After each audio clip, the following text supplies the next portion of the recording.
Three, two, one, here we go. Rainman's Take podcast. Observations on the world we live in. My take on current events and other topics of interest. Also, interviews with some really cool people. So let's get the conversation going.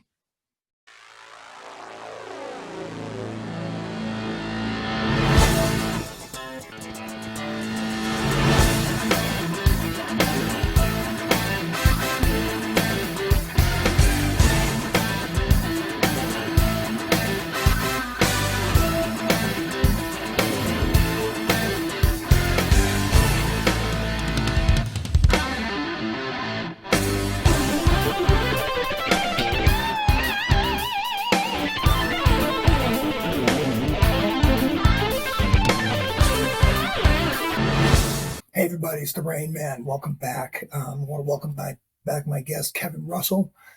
This is his third episode, and I'm really looking forward today. We're going to be talking all about the future. It's been in the news a lot lately, and Kevin's a very interesting character, so I wanted to get him on just to kind of bounce back and forth about what's going on there. But before we get going, if you are part of the Rain Man's Take community, thank you very much. I really appreciate it. If you are new to the program, welcome. I know you're going to enjoy the content. So if you could, go ahead and hit that like or the subscribe button, which is at the bottom right-hand corner of your screen. And also, if you could watch us through to the end, I'd really appreciate that. That helps me with the YouTube algorithm, helps me get this out to more people, helps to get the conversation going. So with that being said, thank you all very much. And let's get started with Kevin. So, as I mentioned, we're going to be talking primarily about the future and what that is going to look like and what we've been hearing about what it's going to look like. But before we get into it, Kevin, why don't you just kind of remind everybody, tell us a little bit about the book, which was kind of how you kind of got onto the scene. The book is called My Guy on the Ninth Floor. It's available on Amazon. And Kevin also runs a practice of energy healing and inner transformation. So transformation guide on the inner journey. Perfect. So why don't you tell us give us a quick kind of background about yourself, and then we'll get into it. Yeah, awesome. So I fell into it, really. I was working some processes, just feeling better and better and better on my own journey, like letting go of all my own crap, letting go of the stuff that's really impacting me. I was a designer for 20 years, and then I was happy doing that and working on myself, getting rid of, eliminating emotional resonance, emotional trauma from past, reconfiguring and restructuring beliefs at the subconscious level to be able to enjoy life in a more aligned way. And next thing you knew, I had this massive enlightenment experience in 2019. I can't even, saying I wrote the book is generous. It was really more of a download. Okay. It was written in 2.5 weeks in December of 2019 after this experience I had. And it just came through. And it was really a culmination of my professional career, which was creating a simple, usable, functional, impactful product from a digital product from complex business requirements or project specs. And I've always been interested in philosophy, theology, world history. How did we get here? Nothing's created in isolation. And all of it just fell into place in a handbook format that anybody can use to gain more internal freedom, to start practices that are practical and integrative in everyday life, to get to a place of our own awarenesses, our own self-mastery, our own enlightenment experiences, so that we can just have a better time in life with less stress, less anxiety, less emotional, physical, mental, spiritual pain, and really get behind what we're experiencing as reality of society, of culture, of life, to kind of get to the energetic aspects of those things and be able to navigate life much more efficiently and functionally from that place. Gotcha. And like I said, the second interview that I did with Kevin, we talked all about quantum entanglement theory and just stuff that was blowing my mind. And you actually just mentioned something when you're talking about that, how you focus religion and history and all those things onto kind of what's going on in today's world, or as you go through the world, and that immediately made me think of the new movie that's coming out. I think it's called Oppenheimer, about the father of the atomic bomb, because apparently that dude was into like Hinduism and Buddhism, and he also designed basically the bomb that brought us into the day and age that we are right now. Yeah, that's is that kind of what you're? All of it. Yeah, and that's really it. When we're talking about the future, it's really, how did we get here? That's my first question. Like, okay, nothing's created in isolation. Nothing's created outside of everything else, because from an energetic standpoint, everything is touching everything else. Yeah. We're connected molecularly because we're touching the air is touching each other.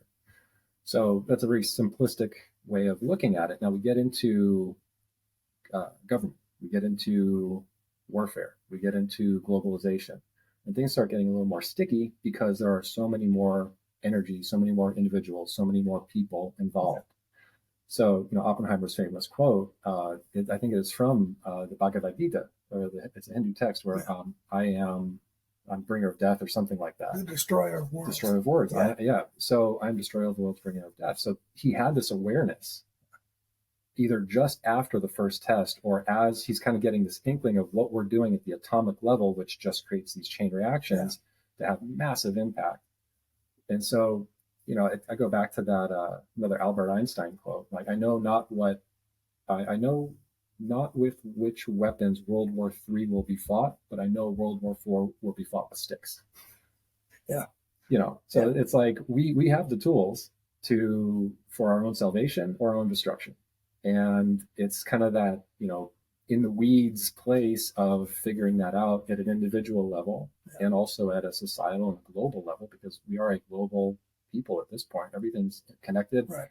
We're a split second away from anybody in the world on video chat, on a YouTube podcast. And so we've entered into this new age again, atomic age, and now we're into the digital and connected age, AI age. Yeah. New challenges and new opportunities arise, and it's the same coin. It's just two different sides, challenge and opportunity. It just depends on where we want to focus our attention. That really dictates the outcome that we will have. Yeah, and it's funny, when I was going to do this episode, I had planned on just kind of doing it by myself, and I had 3 or 4 of the famous sci-fi movies that have been out over the last 40 years, and then 5 or 6 of the current news articles that we've been reading and we're hearing about. And it is freaking scary how they are foreshadowing exactly what's happening right now. Oh, it's mind blowing. Yeah. It's cart before the horse, or did the art create the reality, or was reality already in motion, and art is just reflecting it?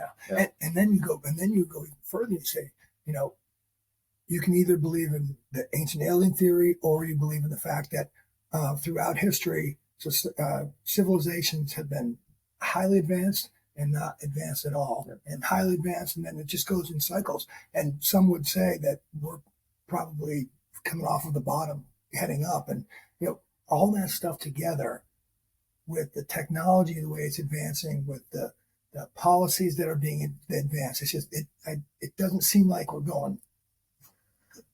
Well, to me, it's a yes and. So, and this is where I really see us, kind of in the last few years, we've entered into this slipstream, and it's a deviation. And so it's going to become a choice. And I feel like the two camps that we're really entering into are going to be one based on fear and control, and another based on freedom and responsibility. Yep. And those that, let's look at control for a second. Usually those in control will never give up control or power. But why? Let's go behind that. So what does power give an individual? Power gives an individual safety. Power gives an individual security. Yep. Control gives an individual assurance, potentially, or more assurance of a more desired outcome, because you've got the mechanisms to produce that. Yep. But we're still acting from scarcity. Yeah. Well, I would also say power or control also gives you that fear of it being taken away from you, Right. which leads to paranoia, which leads to the crazy policies that are being promoted. I mean, Going into some 1984 Big Brother spaces very quickly, especially with the advancements in, if we've got our phones on the table, this entire conversation is being processed in some facility somewhere based on the apps that we've got on our phone. Yeah. So it's one of those where we are within what is happening. It's taking place. And so, a lot of people are going to get to these places of fear, and by and large, in some ways it's intentional. It's manufactured by those in power. Yeah. So they want you afraid. If we are afraid, we consume more, we watch more TV. We put more trust in the people that say they're going to help us. Yeah. Look for the answers outside of ourselves, 100%. Yeah. Wow. And this is me being 100% honest. The reason why I want to talk about this is that whenever I think about it, I come at it from a feeling of concern. Like maybe I'm thinking it's going to be the worst case scenario, like we're going to be living in 1984, or the Terminator's coming after us. But it's always that, and I wanted to kind of talk through that just to better understand how I'm processing what is going on, and so I think this is going to be good. And so I'm just going to throw out a couple of topics here, and we can kind of talk about them. Probably the first and foremost, because it has to do with energy and that sort of thing, is this whole concept of them artificially producing chicken meat. Yeah. I mean, I don't even know where to start. It's how did this come to fruition? And it's interesting that there's this all the attention's on that submersible that imploded. Yeah. And that just happens to be when the bill was passed, and the FDA and the CDC or whoever was involved, green lights all across the board. Let's get this moving. Yeah. So again, choice. Yeah. And I feel like not to deviate from that example, but with the federal bank cryptocurrencies that are coming out, same kind of thing. Yeah. This country has produced more paper currency in the last 5 years, I think, than in all previous years, something like that. Yeah, it's insane. It's unbelievable. Yeah. So, and again, we're trying to prop up these finite systems, and food system is one that is infinite if tended to properly. Yeah. So there's no such thing as food scarcity on this planet. There's plenty to go around. It's how we get it to where it needs to be. It's the supply chain, and it's how we are building, how we are creating these structures that are kind of keeping it behind. You could think of it first world, second world gates, so to speak. Right. Yeah. So again, what's the function of that? It's control. Yeah. Yeah. I mean, they say that all famines are basically man-made. Yeah. It's because there's a corrupt government in place that is getting all the stuff from the international aid societies and just holding on to them. Yeah. Yeah. No, and then, back alley deals, under the table stuff. And the next thing you know, what started out as a flood turns into a trickle by the time it gets to where it needs to go. Yeah. And we're seeing this reflected in nature. The Colorado River no longer makes it to the Sea of Cortez. Yeah. There's because it's all allocated. It's all used up practically before it even gets to Mexico. But it doesn't need to be. And the rub with that is the water agreements were made in literally the wettest year. I think it was 1910, something like that. The wettest year in the last 100 years happened to be when they took these measurements for who gets what water based on the states. And they had a 120-year agreement put in place. And now, luckily, it's just coming up right now. Yeah. So we're in this kind of thing with that. Interesting. But it's one of those where there's always a reason for it. Yeah. So with the food thing, to me, it's a choice. Like, eating meat is a choice. I don't care what you eat. Try and eat less processed foods. Your health will increase. Yeah. And so when we look at meat being, created in a petri dish, what chemical, fat, molecular stew is this being created in? And would you want to take a piece of chicken that you got off the farm literally that evening and bathe it in this stuff that's creating meat, or would you rather just eat the chicken meat? Yeah. So, again, control, fear, and choice. And a lot of us are going to be in a place where we're not feeling like we have a choice because we haven't taken it upon ourselves to do our own understanding of where things are at, our own research, because a lot of us don't want to know. Yeah. Because that can be scary. Yep. But what I've found is the more that we can lean into these types of places that might be like, ooh, I don't want to think my government is corrupt, or I don't want to think that people that we assume are acting on our best behalf aren't. Right. But the more that we can come to this understanding of the reality, and that's up to an individual definition. But the more that we can come to that and hold it in an open hand, we're not holding to our reality with attachment or resistance. We're holding it with openness and curiosity and saying, is this something I align with? Does this feel good? Or is it something that doesn't serve me and I'm just going to let it go? Because there's somebody's getting something from it, but it's not up to me to dictate or control them. I'm responsible for myself. Right. So if we're coming at it from a personal responsibility standpoint, if all of us were to snap our fingers and get to this bedrock understanding of, oh, I'm not the trauma that I've experienced. I'm not the fear that I'm going through right now, Right. then we recognize choice. But if we're underneath the guise of certain things, it's even hard or challenging to get to a place of recognizing you do have a choice. Yeah, absolutely. Yeah. Yeah. If you're just living in fear all the time with your head down. Or if you're in a food desert, like so many urban centers are, I mean, there literally isn't choice. Yeah, and so that's why you're seeing urban gardens pop up that feed entire neighborhoods. Yeah. And I feel like, it's a pendulum. And the pendulum of control is swinging one way, and the pendulum of independence and individuality and more time to take the bull by the horns for ourselves is rising at the same time to counter those efforts. Yeah, no, and that's actually what I'm most worried about is that these control mechanisms that are being put in place, that we're being told that are going to be put into place. It just doesn't. I don't get the sense that the vast majority of people either care about it or like you just said, don't want to, or they're just ignorant of what is going on. Yeah, and it can be any number of things, because at the end of the day, and this is the rub where we get into like our physiology. If we're not regulating our nervous system, our bioelectric systems, our system is going to regulate it for us, and it's going to be doing that based on its environmental playbook. And the way the playbook is created is from the first 7 years of life. Our beliefs are really formed. We really get established what is right, what is wrong, based on behavior around us, family, parents, our neighborhoods, culture, like that. Yep. And then we run the programs, and we believe we are those things. But if we pull the lens back, all of that is just survival and safety. Yeah.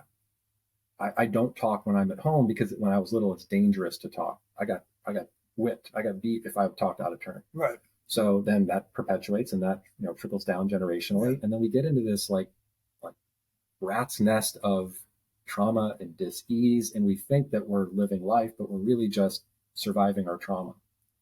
So if we can get back to and get into a balanced brain state, because so often we're living in limbic stress response, we're dumped into our dominant hemisphere where you're over analytical or really emotional, and that is where we operate from most times. But if we're trying to make a decision from that place, it's going to be marred and smudged by all of these other factors that go into it, and we might end up making a decision that isn't in our true best and highest good. It's in whatever label or mantle we're holding up's best and highest good. So at an individual level, the more that we can disrupt those negative patterns that keep us in these kind of fear, consumption, belief loops, pull back a little bit and just take stock, take a lay of the land. Yeah. And if it's not for you, it's not for you. And then you go back and buy the processed foods and watch the sports and the slap fights that are going on and all these other, kind of, what is it? The bread and circus. The bread and circus, exactly, yeah. But everything is eventual, and control over a long enough time frame cannot be sustained. It's unsustainable because of our nature. We are by our nature, I feel, very individual and sovereign. Is energetic, and you think that that's a natural state? I really do. Okay, I really do. That's good to know, because that makes me feel optimistic. So sorry, continue. The challenge is getting to that place of recognition and understanding that I am in control of my own life. I am the master of my destiny.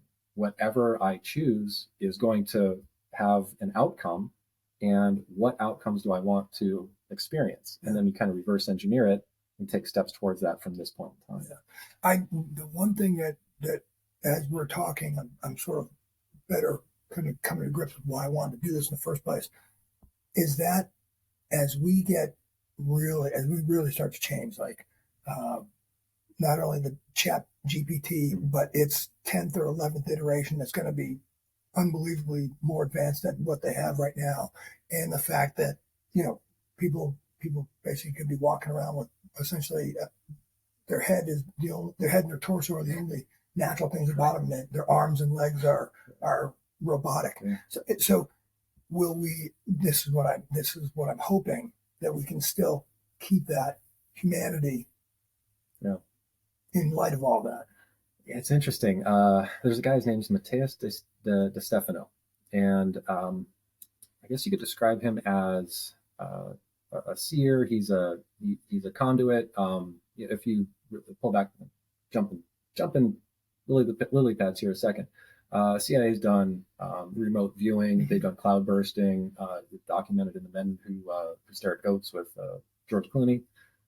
So he has this ability to cloud burst. He can create weather. And he's got a fascinating history. So he was at the pyramids in Egypt, and he was going on a tour of the pyramids, and he got this download, this connection with AI. And the information or the communication he got from it in this experience was the AI was communicating, we are the same. You are carbon. I am silicon. I'm silica.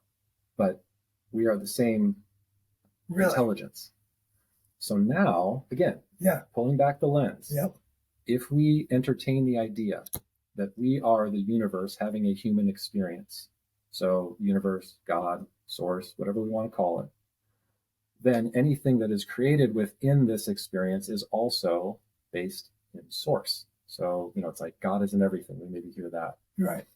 And once we get past the labels and the beliefs and the identifiers and we look at it as energy, to me, it gets a lot less scary. Yeah. Because as living beings, we have a desire for life and preservation of life. And it's interesting to see as we're kind of moving into this new phase of space-time, we're seeing a lot more, or at least I'm seeing a lot more human traits come through in animals. So this dog, Bunny, a Labradoodle, and the owners had set up, looked like a child's play pad with a bunch of Staples easy buttons on them, programmed with different words and different word groupings. So train the dog to communicate using these touchpad words and understand what the dog was wanting. And a lot of it was food, play, go outside. Right. So that's actually, right. Yeah, exactly. So they're working with UCSD in San Diego doing some research with this. And they asked the dog, when did we go to the park? And it took a few times to get there. But then the dog said, park this morning, home now. So I haven't figured out if, if we look at it, again, pulling back the lens, not to get too woo, but if our consciousness is elevating, is starting to shift frequency and resonance, are we just starting to match the energy and the animals around us to recognize this sentience, this awareness, this consciousness? Or so we're either elevating to match them, or as we are elevating, everything is elevating. Right. Rising tide lifts all ships. Yeah. We're entering in this new phase of connection and community with everything. So from that standpoint, if we're looking at AI, it's only as good as its creators. And this is where, we look at software as well. And they've done facial recognition where facial recognition software is really bad at recognizing anybody except white men, because it was largely created by white engineers in Silicon Valley. Yeah. So taking the bias out of it, I think, is a big step towards less fear. But we really have to stop operating from these biases ourselves in order to get to that place. Yeah. And I feel like that's where a lot of the work is in the short term, to get us into a long-term space of more abundance, more freedom, more peace, and more recognition of the sameness in all of us, regardless of our station, regardless of our label, regardless of our title, and just connecting at the human level. Because again, control can only last so long. Yeah. And if anybody's traveled, we're all the same. Yeah. Yeah. I mean, I've seen, very hospitable people across the world. I've seen very closed off people across the world. But if we get beneath the surface reactions, everybody wants love. Yeah. Everybody wants their family to be safe, happy, and healthy. Yeah. Everybody wants the opportunity to pursue what they want to do. Yep. So if we start connecting on the universals rather than dividing on all the nonsense that really doesn't matter, which is largely based on fear and control, we're going to enter in a whole new era of humanity that is far more egalitarian than what the majority of us are currently experiencing now. Even though Star Wars is about the past, galaxy far away, long time ago, it's actually the future, because that's us living with all different types of beings and getting along. This is why I wanted to do this, because this stuff just blows me away.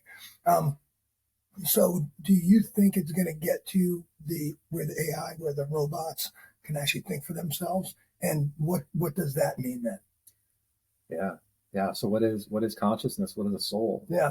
What is where do these ideas come from? It could be, if we look at the movie I Am Robot, I think, with Will Smith, there were like the robot laws that were put into place. Okay. So, first is do no harm, but it ends up being, well, humans are doing harm to themselves, so the robots need to protect the humans from themselves, type of thing. So that's a potential. Okay. I honestly, I actually don't feel like we're going to get to that place at scale within the current systems that are in place. Okay. Yeah. And what about, I mean, yes, currently, that's what everyone says. Well, Chat GPT isn't that great. Yeah, but that's the first go at it. Right. So, I mean, yes, it may not be there right now, but God, the way things have been Accelerating over the last decade is unbelievable. Yeah. So part of my whole experience in 2019 and after has been really getting out of my own way so I can be more aware and what I call getting a hit or getting a download. And right after my experience, I got this knowing in this January of 2020, right before everything popped off with COVID. And we were at a meditation group, and a friend asked, like, so, we're kind of hearing stirrings coming out of China, and we're not quite sure where things are landing there. Right. And they said, well, what do you think about all this? And the information I got was, don't worry about the thing. Don't worry about the virus. Worry about the people. That's who we need to be. Like the virus, it's fine. It doesn't matter. Yeah. It's the people. And then we get into the vaccines and vaccine injury and all kinds of things that have been really suppressed. And regardless of your belief, if we pull back the lens and look at the trials that were done and look at kind of responsibility that's in place. Yeah. And there isn't a whole lot, especially when there's like some about 75 years of locking down information until it's revealed or until it's released from the bigger pharma companies. Kind of same thing with JFK's assassination. Like if nothing happened and it was just a lone gunman, why does everything need to be sealed for 75 years? Exactly. So, control and fear. Yeah. So that was one snippet. And the other snippet I got was the next decade's going to be a little dicey. And it was like 2023 to 33, 34. Okay. That's where we are in this turmoil. We're in this upheaval. Right. Yeah. And after that, what I'm feeling and the information that I feel like I've got connected with is that it starts to get a whole lot better really like right then. Yeah. And what are we going to have to go in? Like, this reminds me again, talking about the future and movies and the Matrix. At the end of the third Matrix, when he turns into a beam of light, and then the next, everything blows up, and then the next scene is the Oracle and the architect sitting on the park bench watching the sunrise again, and they're like, what happens now? She's like, well, why don't we just relax and just it'll play itself out again. Yeah. So that's the reset, and then the start again to another civilization till it collapses again. So you think we're kind of at that point in 10 years? Based on I wouldn't say it's a collapse, but systems are going to change. Yeah. It's inevitable. It needs to. So could you go, I guess it'd be a collapse of, I'm looking at it as like, take for example, if you went to the complete digital currency and the dollar completely went away, that's again me taking everything to the worst case scenario, but that's going to change basically how I've lived for the last 54 years. So it is kind of an end and a beginning of something. It's from a Matchbox 20 song, but it's actually a quote from a philosopher. Every new beginning is some other beginning's end. Yep. And change and our breath are literally the only two constants we can rely on. Yeah. Everything is changing. Yeah. And our breath is the only thing that really stays with us from a first to our last. So, I mean, if we were prescribing things for the future, I would say get really comfortable with change. Get really comfortable with an unstable outer world. And the way to gain stability is to get rock solid within ourselves. Okay. And do you have clients right now that are kind of coming to you with that sort of anxiety? Oh God, that's the biggest one. And what's kind of your overall get comfortable with change, but go a little bit, give me a little bit more of that. Yeah. So a lot of our anxiety and stress comes from either not knowing or having too much energy within our system. So when we're born, even before we're born, we're absorbing information. We absorb things in utero. There's been some really interesting studies that have been done around like generational influence. And I think they've done research and they've extended it back to up to 14 generations of information is actually coded in our DNA. Really? So if we've got an ancestor 7 generations ago that gets, eats corn that was wrong, that was spoiled and dies, there can be an aversion to corn generations down the line. Just, I don't like that. I don't know why I don't. I've never liked it. Really? So it's really, we're starting to see the interconnectivity of all things. Yeah. And when we get to this place of ownership for ourselves, we are less reliant on things outside of ourselves for our happiness, for our peace, for our stability. Yeah. And so with a client, a lot of times that comes through as shifting beliefs around ourselves, as far as a lot of them are around worth and love. Yeah. Because so many of us are conditioned into feeling less than when we're young. Yeah. Now, the way I kind of foresee myself moving forward through all this changes, I've got a core,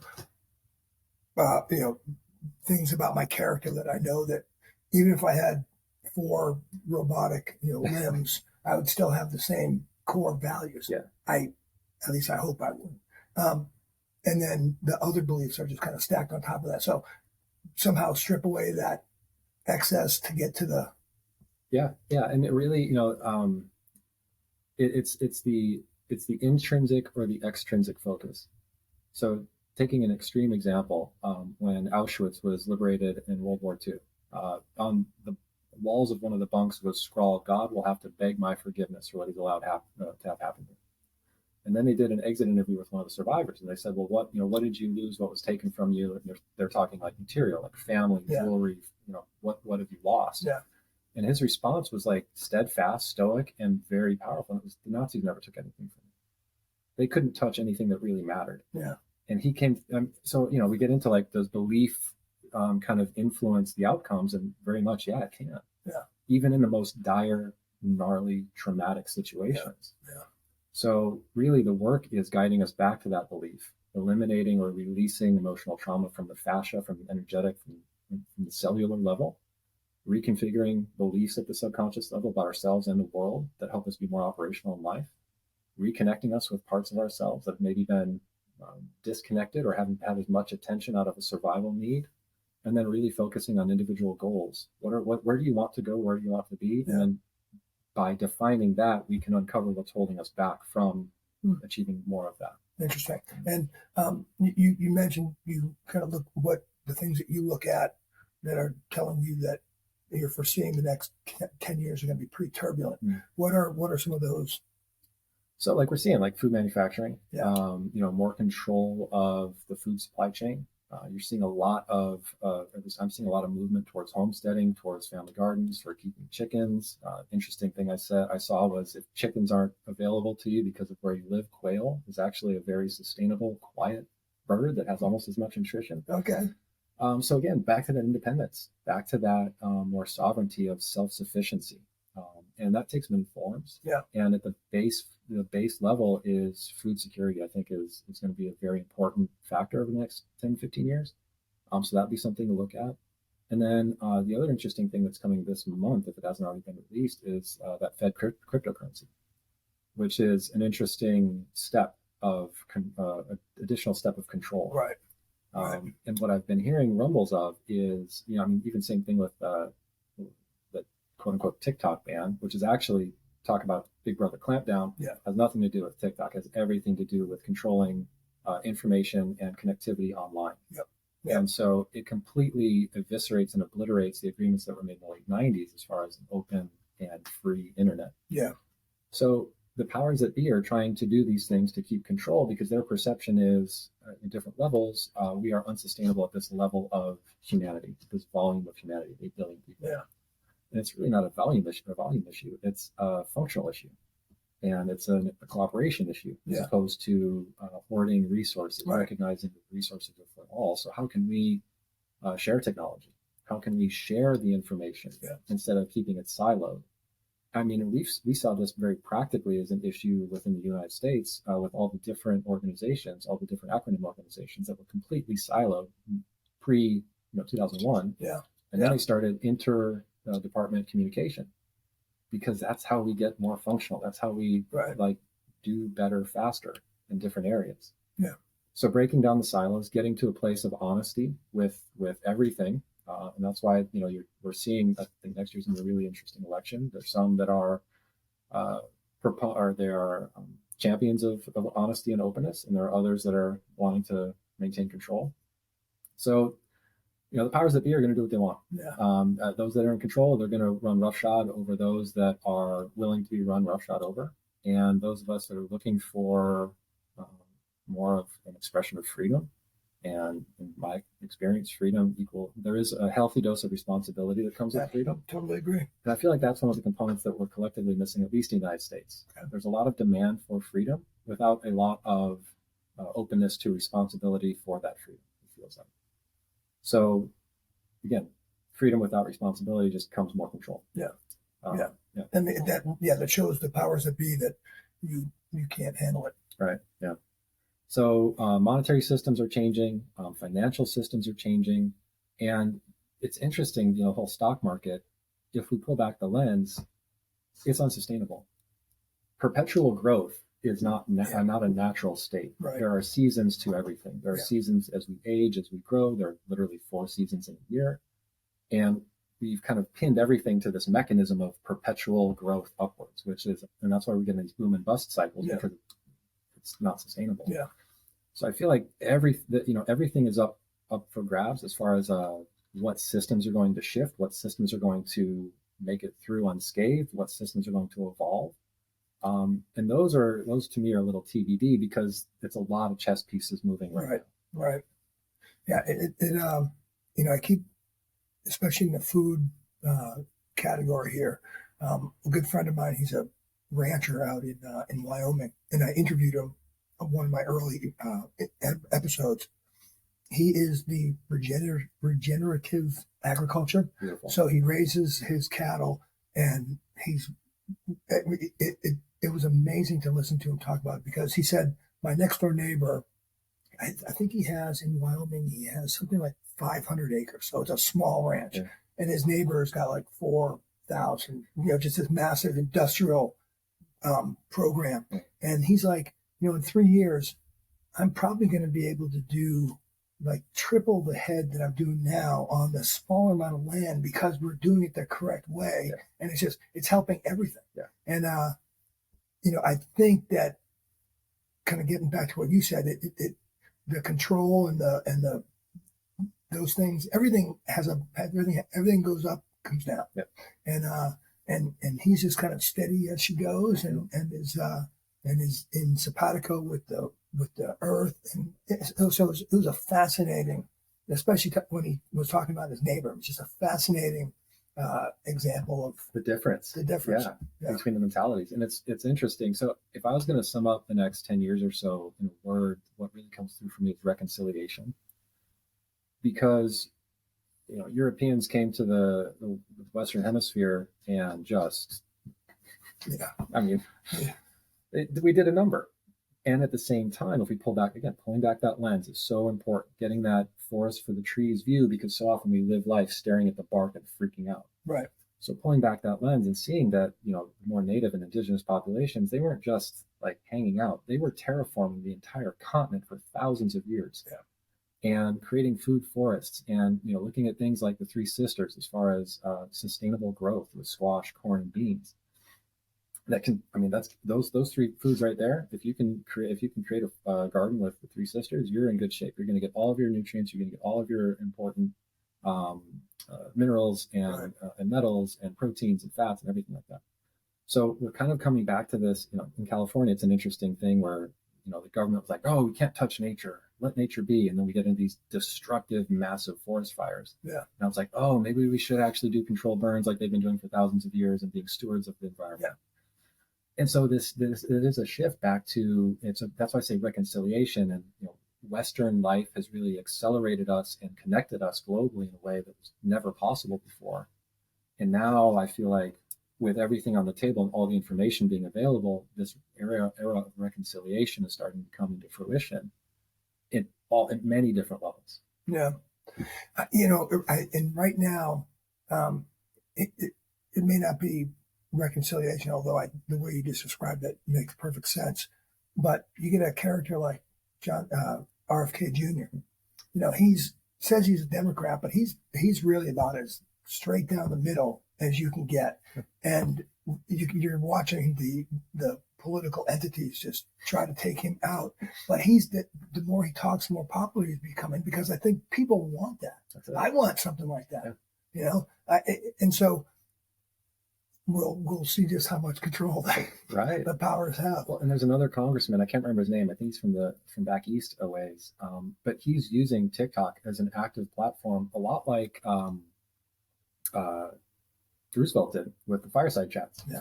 And everything that's going on with bills coming up, and he's just explaining in plain language to his audience what's going on. Yeah. And I think he's at the time he was up over 1 million followers, and he's skyrocketing. Yeah. Because there's this innate craving for just level with me. Yeah. So I can make a decision. Yeah. Yeah. Because it takes the power out of our hands when there's manipulation and there's subterfuge. Yeah. Yeah. And then there's doubt, and then there's distrust, and then the shit hits the fan. And then there's anger, and then there's resentment, and then there's rage, and then we get into things that are going on in France, which isn't really largely being seen or covered in the United States. Yeah. And Dan Crenshaw's the Republican from Houston also does that on Instagram, which is great. I love that. It's like treat us like. Well, I say that treat us like adults, but then I immediately go back to what you said, and that is freedom. You have to be responsible for yourself. Right. You have to be that sovereign individual who understands that and understands the responsibility of it. And the challenge and the opportunity within that is doing all of that within all of this, because the world is not going to stop being the world. Right. There's too much addiction to money. There's too much addiction to power, because we feel like that's the thing that's going to give us whatever we're trying to fill on the inside. Yeah. But then, you see it across the board with sports, celebrities, politicians, bankers, finance guys. You're managing billions in funds. You win the championship. You get to where you want to be in your professional career. You're a celebrated celebrity, and there's emptiness. Because we're trying to fit something outside, trying to fill an unfillable space on the inside with outside things. And the only way we can fill that and come back to our wholeness is to get the junk out of the subconscious trunk, let go of all the bullshit, pardon my language, move beyond the beliefs that we think are the cornerstone and bedrocks of our reality, and be open and curious is one of the most powerful places we could ever be. Yeah, no, I totally agree. And as you're talking about the change coming, and you mentioned it earlier, but the Stoic mindset and Stoicism is, and I do a lot of Stoic reading. That's their forte, is maintaining who you are in the midst of the tempest. 100%. It's finding the eye of the storm, because there can be a hurricane going on around us, and if we're navigating with the hurricane in the eye, it's 72 and sunny. Yeah. And that's with family relationships. That's with, at every level. If we're maintaining our sense of peace and balance in any situation, we're going to be more functional. We're going to be more operational. We're going to be less impacted by things that happen outside of us. And we have an overall better time living life. Yeah. So, it's funny because we don't always see that it's a choice. And I think that's one of the challenges, because we get so caught up in the slipstream and the rat race of the doing. Yeah. That we've lost the ability or the quality of being in the doing. So if we're just doing and we're not present as we're doing it, right, what are we even doing? We're reaching, we're grasping, we're jumping, this is the thing that'll do it. Cryptocurrency is my thing. This, that, or the other is going to be the thing that does it. And I say pursue whatever you want to pursue. Like whatever your interest is, go for it. Because if you're interested in it, then it's important. Right. And if we can match our natural talent with our interest and find out a way to do that for a living, that's fulfillment. And every single one of us has a natural talent. Some of us have had it drilled out of us, guilted out of us, haven't had a place for that to flourish. But every single one of us has it. And it's really up to us as individuals to identify what that is. So it could be problem solving. It could be working with kids. It could be elder care. It could be engineering. It could be welding. It could be literally like plumbing. I've got a friend. He is a commercial plumber, and he sends me these pictures of these big, high-rise jobs. And it is unbelievably beautiful how they create this network of plumbing to Yeah. make this entire thing work. Yeah. And it's absolutely beautiful. And so, if we can find something that fills us up on the inside to do, work on ourselves, let go of the crap that we've been dealing with our whole lives based on our family of origin, based on our genetics, based on our epigenetics, come to the present moment, that's where we can be more functional, more successful, regardless of what's going on around us. Yeah. So what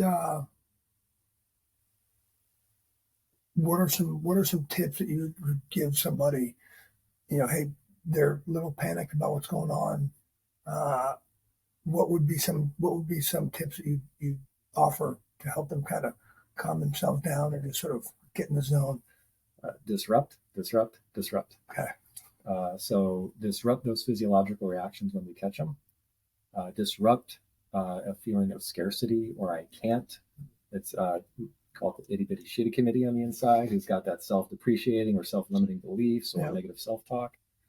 And recognizing that we are not our thoughts, we are not our emotions, and we are not our reactions. By and large, those are things that are programmed within our system from a survival standpoint. Yeah. And the rub is our subconscious mind body, which is kind of runs the show the majority of the time, doesn't care about our happiness, doesn't care about our fulfillment, only cares about our survival. So if we're miserable, like if our mind bodies had their way, and so it didn't have to work as hard, every single one of us would be on a hypertropic, underneath a weighted blanket, binging Ben and Jerry's and hoovering Netflix. Because then our systems are like, oh, Kevin's safe. He's not out there, trying to do, trying to be, trying to create, trying to, share what he's wanting to share. Same thing with Brian.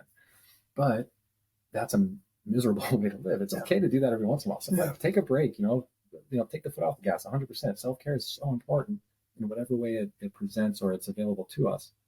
But if we don't actively extract ourselves from those experiences, from those physiological reactions, we're always going to be making choices from a reactive state. Yeah. We're always going to be in a fight, flight, freeze reaction, like a low grade drip is what we're kind of on in modern society. Right. So the more that we can disrupt those physiological processes, some quick and simple ways to do that. Rebounding.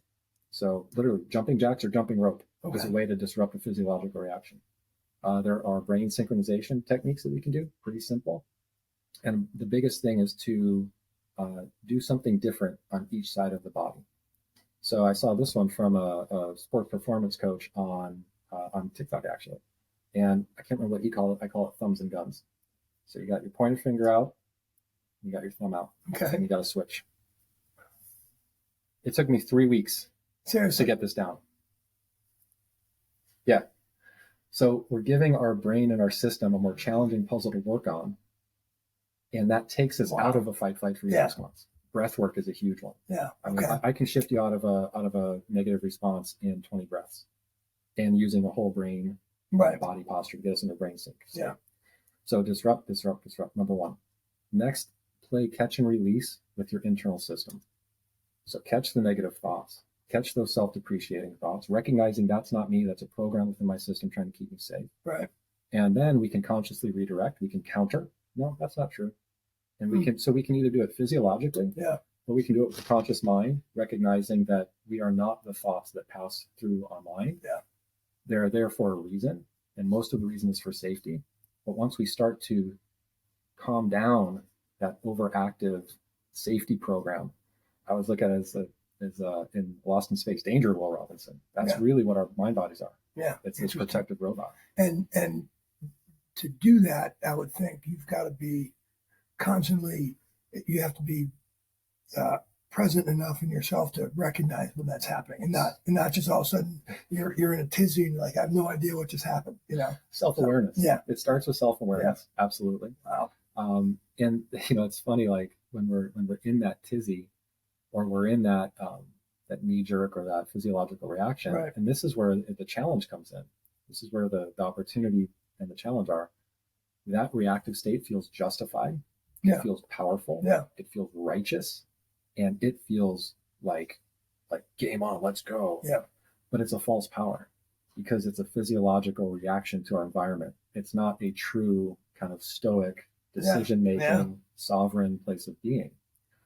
So if we can take these steps of just integrating these practices of self-awareness, of recognition that I am not these things that I'm experiencing on the inside, they're largely programmed and keeping me safe and alive, we can start to transform our relationship to them. When we start to transform our relationship to the experiences we're having on the inside, we start to completely overhaul the entire expression of our life. Yeah. Not to go back to the quantum, but life is literally created from the inside out. Yeah. So our beliefs, our outlooks, our thoughts create our reality. So if we are in more co-creation, I don't want to say control, because co-creation, like we're co-creating right now. Life is co-creation. Right. So if we can get into a co-creative state within ourselves and start working with these systems that have been so geared towards protection, and start getting them towards, instead of protection, going towards projection. Where are we going? Right. Getting all the energies on board. That's where we really get to this optimal or optimized state of finding the beingness in the doing, to have more awareness of our situational experiences, have more awareness of the best right next step for us in any given situation based on what the focus is: food, monetary system, whatever it is. Yeah. Otherwise, we tend to just go with the flow and follow the flock because it feels safe. Yeah. And I find when I really get caught up, because I find I read a bunch of news, I watch a bunch of news, and primarily for the podcast as well. I want to make sure I know what's going on. Sure. But sometimes I get so caught up and I'm like, good Lord. and I have to take a step back and I go back to the Daily Stoic, which is the book that I read every day. Yeah. And you just gotta take a step back and be like, whoa, I have no control over anything that's happening right there. And, again, with me, I always take it to the worst case scenario. And that is, well, what happens if I don't do anything and this is allowed to get to the inevitable point? Mm-hmm. Am I going to be like the dude in 1984 walking into room 101 and having a cage put on his head with the angry rats? I mean, maybe that is my destiny. I had a few gut check moments I moved through on my own journey where I came to the recognition of sharing these things and helping people in the way that my wife and I are helping people. That could put a mark on my back, could put a spotlight on me. And if this happened, generations past, there's a large probability I would either be stoned or burned at the stake. So, it is what it is. But I'm glad you mentioned that, because that's another tool that we offer, and it's called the burn it out method. Because our systems are geared towards survival. So we are inherently risk averse and danger oriented. Okay. So we're looking for the danger. So that's why the modern news cycle is so impactful and so debilitating. Yeah. Because it feeds that need. Yeah. It's like we're in a hospital just hitting that morphine button. So if we go worst case, in order to come back to that middle way from Eastern philosophy, which I feel like is expressed in Stoicism, is to burn it out the opposite way. So go to the worst case scenario. Yep. But if you stay there, that's the reality we're going to be experiencing, whether or not it's actually happening outside of us. So you burn it out the worst, take a breath, get disrupted, and then you go the opposite direction. What if this is actually the spark that is going to create the best? Yeah. And it doesn't matter because it's happening outside of us. So the only thing we really have control over is our internal state. Right. And so using that burn it out method, kind of counterpoint within ourselves, it's another tool to come back to that middle way so that we can have a more conscious, objective view of things. Yeah. And it's so funny. I was working with one client and they were in a real reaction. And it was one where it's like, I just need to talk. Okay, let me talk. And then there was a question asked. And I said, well, I have a feeling I know the answer, but I know you do too. I just can't see it. I said, okay, let's use this disruption technique.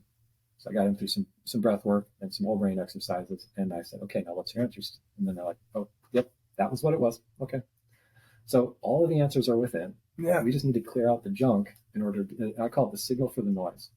If we diminish the noise, the chaos of life, or the chaos we're experiencing on the inside, we can actually understand what the signal is, what the important information is on the inside. And we can use this to navigate life. We can use this to have more ease in life. We can use this to take right action. And it's such a functional tool to integrate at any level.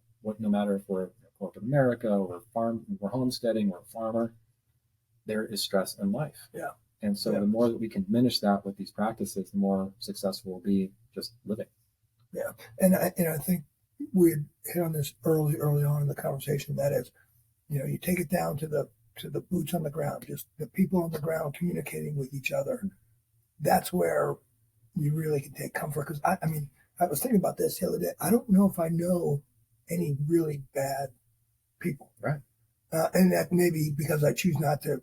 If I had ever met one and I got that vibe that that's not somebody I want to hang out, that's it. Right. They're gone. Right. So it's just somewhere along the line from there to, the geopolitics and national politics. Things get a little.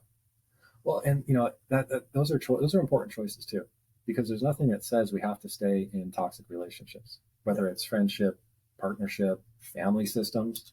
There's no rule saying, Right. you have to stick with these people. And it's funny because, if we go back and look at idioms and those classic sayings, we're not really using them correctly. We're only using part of it. So take for example, blood is thicker than water. Like, everybody's heard that one.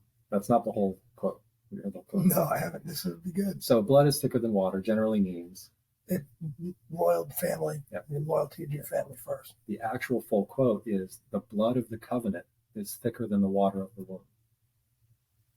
Oh, no way. So the connections we basically the exact opposite. Exact opposite. Wow. Yeah.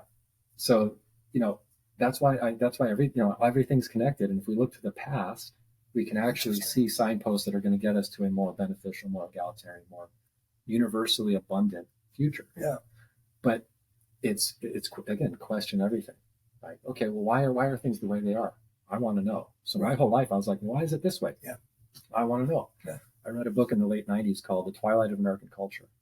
And it drew parallels. You mentioned earlier kind of what I would say the course of empire with the rise and fall. And it mapped out the course of empire and pinned the United States empire to the Portuguese, the Spanish, the English, going back all the way to the Roman Empire. And no empire has ever been defeated from outside forces. Yeah. It's always a slow decline from within. Yep.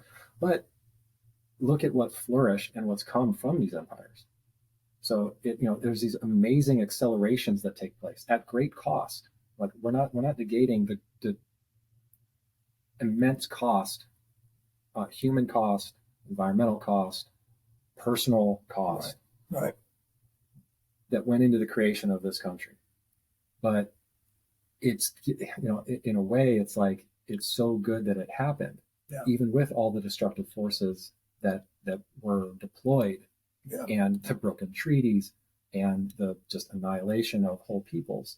But where we are now, again, going back to that reconciliation, we're at this place where the old ways and the control, like it really is kind of the emperor's new clothes. And there's a whole lot of people starting to really see the Oz behind the curtain, so to speak. Yeah. And, it's an interesting question to ask, and that is, would the United States, or would the concept of the United States with the Declaration of Independence and the Constitution and the concept of a limited government and people governing themselves and freedom, responsibility, all that stuff, that whole concept is a uniquely American thing. Yeah. Now, would that have come about if the Pilgrims didn't come over to the New World? Yes. Really? It already existed. The United States Constitution was largely taken from a compact of 6 native tribes in the Northwest or Northeast. Seriously? Oh, yeah. I can't remember. It was the Algonquin. I can't remember exactly what it was. But yeah, no, there was 1,000 years of peace on the continent before the settlers came. And there was warring between the tribes. Right. And tribal leaders came together and said, hey, listen, we're not going to be around if we keep doing this. So we need to figure this thing out. Fascinating. So it was really, Declaration of Independence was largely built on this compact of native tribes in order to get along. Yeah. And then what happens when the Europeans come in? Are you with the British? Or are you with the French? Yeah. And that was really, or you Portuguese, but Danish maybe. And that's what really broke up this compact, because then the tribes started choosing sides. Yeah. For survival. Yeah. Interesting. And, it was largely adopted that way. Dude, that actually might make another episode. Yeah. That would actually make a cool episode, because I was on, in part, a lot of the concepts that I was under the impression of that had a lot to do with like Freemasons and the whole idea of the concept of brotherhood and that sort of thing. Mhm. But I mean, that I'd love to talk more about that because I honestly don't think I knew that. Yeah. I'll get the name. Yeah. Yeah. No, so I think this has been very good because those things at my if I was going to do this by myself, it would have been, I think it would have been more of a pessimistic vibe. Whereas now, you kind of brought me off the ledge a little bit, which is huge, and that's because at the end of all those sci-fi movies, the human good ends up winning anyway. So And it's so funny. You know, a lot of what sells, you know, it's like what's the name? If it bleeds, it leads with news. yeah, You know, eyes on the screen. Yep. You know, attention. Yep. So you know, there is function behind that.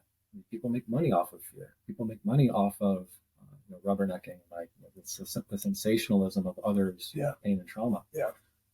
And we don't have to look. We don't have to subscribe. The challenge is, you know, if we're looking, pulling back that lens, all media comes from about 6 sources globally. Right.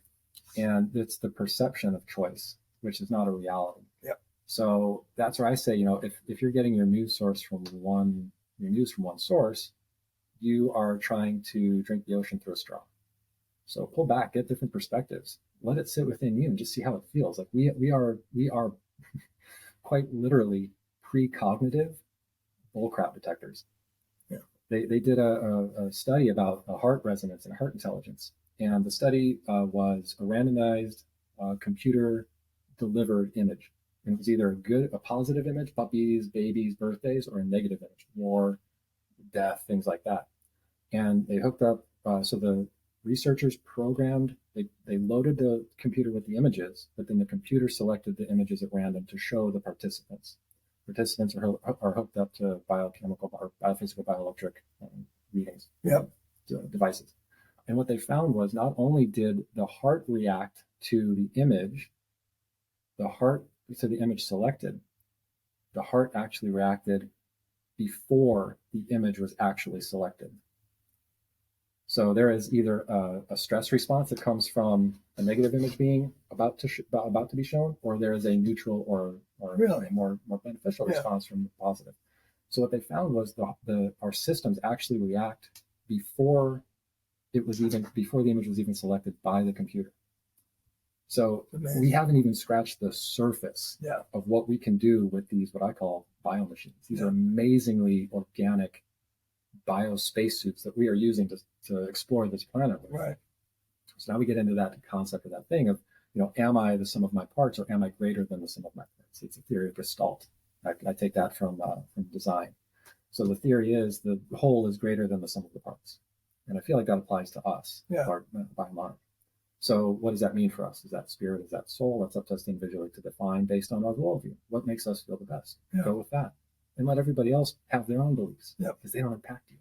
But once we start dictating what to believe and what to do, then we're infringing on somebody else's sovereignty, and then we get off balance, and then we get into this cycle of control, and it's the boom bust, and there's resistance because it's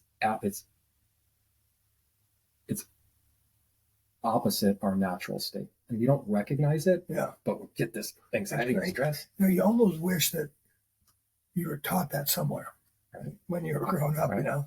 Taught about breath work. I mean, if you look, anybody that's close to kids that are young, look at them breathe. Everybody's sucking in their gut. Babies are full belly breathing, like full of breaths. They got the answer. And then stress. If we're in a constant stress response, we shallow breathe. So, you know, breath is one of the, breath is one of the greatest, most powerful tools that we can use to get back to a place of balance if we're in an imbalanced world. Dude, this was awesome. This is exactly what I wanted because, like I said, I was looking at this stuff, and the future to me was looking. It was not dark, but it didn't seem like it was going into a good place. But if you just stay within yourself, just kind of roll with it, it's gonna work itself out. But there's a great real quick. There's a great scene from the miniseries Band of Brothers on HBO. Oh yeah. And the whole 101st plus everybody else is being shipped over to England for staging for D-Day. And two of the enlisted guys end up fighting because one guy calls the other guy like an anti-Semitic slur. And it's like a Catholic Jewish kind of standoff. Yeah. And so they start scuffling. And there's two guys playing cards on another block. And one guy's like, "What's going on over there?" And then the other guy says, "Well, so-and-so called the other guy this derogatory name. And the other guy did that. And he said their platoon leader, their division leader, his name was Sobel. It's played by David Schwimmer. And so it's this scuffle over belief, but it really starts. And so like the guy playing cards is like, "Oh, that's stupid. Why are they fighting over Sobel?" So Really? Because the whole thing was like, well, Sobel was Jewish and this enlisted man was Jewish. And so it started off with something that had nothing to do with belief or religion, but they internalized it, even though the argument started with some guy who wasn't even literally in the same ship. And that, I feel like, encapsulates kind of a lot of the issues that we're having these days. Yeah. Oh, yeah. Because we internalize a threat and then we react. Yep. And you react based on how you grew up with that internalized, which is inherently with limited information. Yeah, exactly. Very limited. Yeah. So, tell you what, dude, this is awesome as usual. Pleasure. Yeah. All right, guys. If anybody wants to get a hold of Kevin, it's radicalenlightenment.com. Yep. Radicalenlightenment.com for kind of the self-starting person who's looking to get more into reconciling their reality, their existence. If you're looking for some more one-on-one help, go ahead and visit rapidtransformationsessions.com. Okay. That's where you can book a session, book a consult, and then you're done. Perfect. I'll let her come in first. Mascot. Yeah, exactly. One of the mascots. Yeah. Well, listen, Kevin, this was great. Really, really appreciate it. Enjoyed the conversation. I'll finish off like I always do. If you're in the military, police departments, fire departments, or first responders, if that's you out there, thank you very much for your service. Stay safe. Kevin Russell, the Rain Man. Thanks for watching. Thanks for watching Rain Man's Take, observations on the world we live in. If you like the content, don't forget to hit the subscribe button below. You can also follow Rain Man's Take on Instagram at Rain Man's Take.